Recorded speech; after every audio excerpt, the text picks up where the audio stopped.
Cleaning జరుగుతుంది. ఒక పక్క నుంచి మనకి ఫ్రెష్ వాటర్ వస్తుంది. దాన్ని బట్టి ట్యాంక్ కూడా ఇతను క్లీన్ చేస్తున్నారు. అది శాండ్ అంటారు. శాండ్ అంటే మామూలుగా శాండ్ లాగా ఉండాలి కదా అని అంటారు, బట్ దీన్నే శాండ్ అంటారు. ప్యారెట్ ఫిషెస్కి ఇవి ఇసుకను తీసి వేయటం బాగా ఇష్టం అన్నమాట. కుప్పలు పెడతాయి, ఒక సైడ్కి తోసేసి మరీ పెడతాయి. చూడండి, క్లీనింగ్ జరుగుతుంది. వాటర్తోనే క్లీన్ చేస్తారు వాళ్ళు. ఈ సర్ఫ్ ఎక్సెల్ ఇలాంటివి ఏమీ యూజ్ చేయకూడదు అనమాట, ఎందుకంటే ఫిషెస్కి హార్మ్ఫుల్ కాబట్టి. అది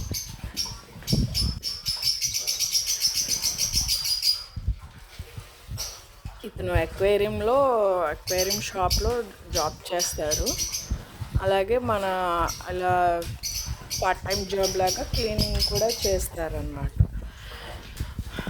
మా లవ్ బర్డ్స్ చూడండి ఎలా అరుస్తున్నాయో, మీకు క్యాప్చర్ చేసి చూపిస్తాను. ఇవి ఆఫ్రికన్ లవ్ బర్డ్స్. ఒకటి గ్రీన్ది మాత్రం లోపల ఉంది చూడండి. అది ఎండ తగిలిన సన్ వచ్చి ఈవినింగ్ అయినా లోపలికి వెళ్ళిపోద్ది. మొత్తం గుడ్ గర్ల్ అనమాట. అది ఫిమేల్. ఈ ఎల్లో కూడా ఫిమేలే. ఆ బ్లూ కలర్ ఉంది కదా, అది బ్లాక్ లాగా కనిపిస్తుంది కానీ అది బ్లాక్ కాదు, బ్లూ. ఇది మాత్రం మెయిల్ అనమాట. ఇంకా మామూలు లవ్ బర్డ్స్ కూడా ఉన్నాయి. అవి ఒకటి ఎగ్స్ పెట్టినాయి కదా, సో అవి వేరే బెడ్రూమ్లో పెట్టేశాము. ఇవి బాగా అరుస్తాయండి, నిద్ర కూడా ఉండదు. అందుకే వీటిని బయట పెట్టాను ఈరోజు. రోజు కొంతసేపు బయట పెడతాను, ఎందుకంటే వీటికి కూడా సన్ కావాలి కదా.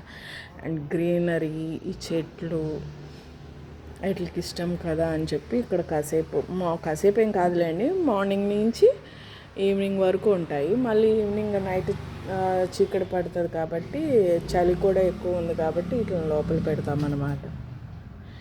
దీని మూతి చూసారా? అది చూడండి, మూతి చూసారా అంటే ఎలా తిప్పేసుకుందో. రెడ్ మూతి, దాందేమో పింక్ మూతి.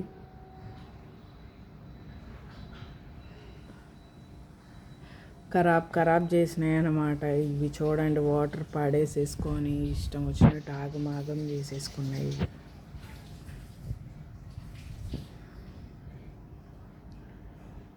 ఇప్పుడు నేను దగ్గరికి రాగానే అరవటం ఆపేసినాయి అన్నమాట.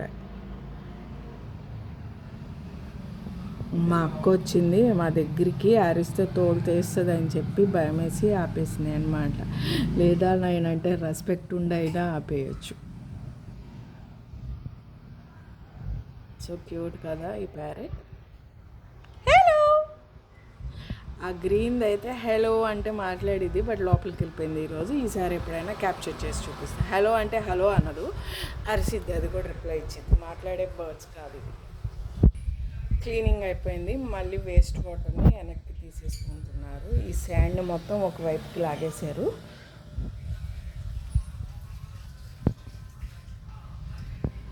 మన ఫిషెస్ ఏం చేస్తున్నాయో చూద్దాం. Parrot fishes.